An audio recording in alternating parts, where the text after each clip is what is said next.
Good day, baseball aficionados, and welcome back to Mets Uncovered. I am your host, and today we are staring at a situation so explosive it makes a Guy Fawkes night firework display look like a damp squib.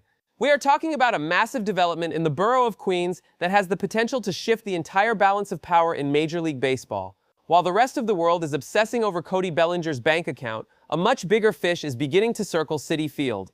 Kyle Tucker to the Mets is no longer just a fever dream for the Queens faithful. It is becoming a terrifyingly real prospect for every other team in the National League East. Sir Keir Starmer might be trying to navigate a country, but Steve Cohen is trying to buy a dynasty, and the latest updates suggest he is ready to drop the hammer. Quick favor, if you are loving this, hit that subscribe button. Over 92% of viewers haven't yet. It is free, takes a second, and means the world to us. Thanks, if you did. Now back to the show. The air in New York right now is thick with tension, and most of it is wafting over from the Bronx. For weeks, the narrative has been simple. Cody Bellinger and the Yankees were a match made in heaven, or at least a match made in a very expensive boardroom. But as of mid-January 2026, we have reached an impasse that feels more like a Cold War. The Yankees have reportedly put a 5-year deal on the table, somewhere in the range of $155, $160 million. No deferrals, a nice signing bonus, and even some opt-outs to sweeten the pot. However, Scott Boras, a man who treats contract negotiations like a Shakespearean tragedy, is holding out for 7 years. 7 years for a primary outfielder who is already 30? It is a bold ask, and the Yankees aren't biting. According to Buster Olney, the Bronx Bombers are now operating under the assumption that Bellinger is going to sign elsewhere. This is a massive opening for the Mets. While the Yankees are penny-pinching over the length of a contract, Steve Cohen is sitting in the corner with a grin that suggests he's found a loophole in the laws of economics. Bellinger is an elite talent, a former MVP with a 5.1 WR last season and an .813 OPS. He mashes lefties, which would mitigate any concerns about a lefty-heavy Mets lineup. But as the noise around Bellinger gets louder and more expensive, the Mets are quietly shifting their gaze toward a player who doesn't just fit the roster, he redefines it. If Cody Bellinger is a high-speed chase, Kyle Tucker is a precision airstrike. The latest reports from industry insiders like Will Salmon and Robert Murray have sent shockwaves through the league. The Mets aren't just interested in Tucker. They are reportedly ready to offer him a short-term, high AAV contract that would make him the third highest-paid player in the history of the sport. We are talking about a 3 to 4 year deal worth between $120 million and $140 million. Some reports even suggest a jaw-dropping $50 million per season. This is the Stern Special. It is a move designed to secure an elite prime-age superstar without the anchor of a decade-long commitment. Tucker is 29 years old, coming off a season where he put up a .266 average and a .377 on-base percentage despite battling a wrist injury. He is a Silver Slugger, a Gold Glover, and a legitimate bulldog at the plate. The strategy here is brilliant. While the Toronto Blue Jays and the Los Angeles Dodgers are trying to lure Tucker with long-term security, the Mets are essentially saying, come here for 3 years, make more money than God, win a World Series with Juan Soto, and then hit free agency again when you are 32. It is a value proposition that is incredibly hard to turn down. According to the latest prediction markets, the Mets are flying up the board as the frontrunners to land Tucker, while the Blue Jays' odds are plummeting faster than a lead balloon in a vacuum. Now let us look at the wider landscape because the Mets don't operate in a vacuum. This development is massive because it coincides with a series of moves that have left our rivals looking a bit shell-shocked. The Philadelphia Phillies are currently distracted, reportedly eyeing Bo Bichette as a solution to their infield puzzles, while the Chicago Cubs have already made their big splash by signing Alex Bregman to a 5-year, $175 million deal. Bregman was a primary target for several teams, and his removal from the board has narrowed the focus of the remaining big spenders.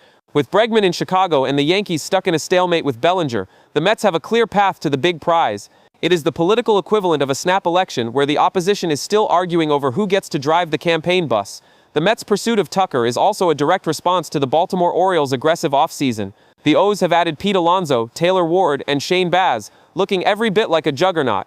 If the Mets want to keep pace in the New York arms race and the national one, they cannot afford to be the team that almost signed a superstar. They need to be the team that drops the hammer. When you compare the baseball savant numbers between Bellinger and Tucker, the choice becomes even clearer. Bellinger is an elite fielder and a great base runner. His value is tied to his versatility. He is the Swiss Army knife of baseball. But Tucker is a flamethrower. His offensive metrics are in a different stratosphere. Even in a down year by his standards, his expected slugging and barrel rates were elite. There is also the Wrigley factor to consider. Tucker spent 2025 playing in Chicago, a notoriously difficult environment for left-handed power hitters when the wind isn't cooperating.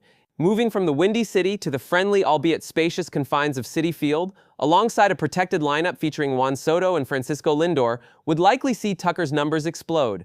Then there is the base running. While Bellinger is often praised for his speed, Tucker swiped 25 bases last year compared to Bellinger's 13. He is a more efficient, more dangerous weapon on the paths. The Mets are essentially choosing between a very high-end luxury car in Bellinger and a literal tank in Tucker. And in the NL East, you want the tank. I can already hear the critics. $50 million a year for an outfielder? Have we gone mad? It is a fair question. But in the context of the modern game, and specifically in the context of the New York Mets, the answer is a resounding yes.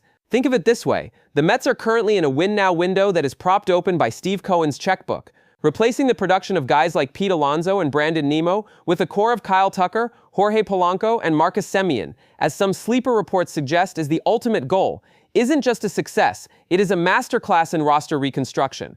By offering a high AAV over a short term, the Mets protect themselves from the Ellsbury effect, that dreaded slow decline of a player on a massive long-term deal. They get Tucker's best years, they get his championship experience, and they keep their future flexibility. It is a massive development because it signals a shift in how the Mets are doing business. They aren't just outspending people, they are outthinking them. The market is held up right now because of Kyle Tucker. He is the domino that everything else is waiting on. Once he signs, the floodgates will open, and the Yankees will likely panic sign Bellinger or pivot to a trade for someone like Edward Cabrera. But the Mets, they want to be the ones holding the cards when the music stops.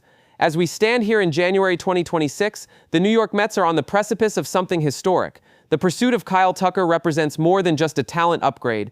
It is a declaration of intent. It says that the Mets are the premier destination for superstars in their prime, and that the financial might of Queens is a force that even the evil empire in the Bronx can no longer match. Whether it is the forensic breakdown of his Savant page or the suspense of the Zoom meetings with David Stearns, every sign points toward a blockbuster conclusion. This is the moment where the Mets stop being a promising team and start being a problem. Thank you so much for watching.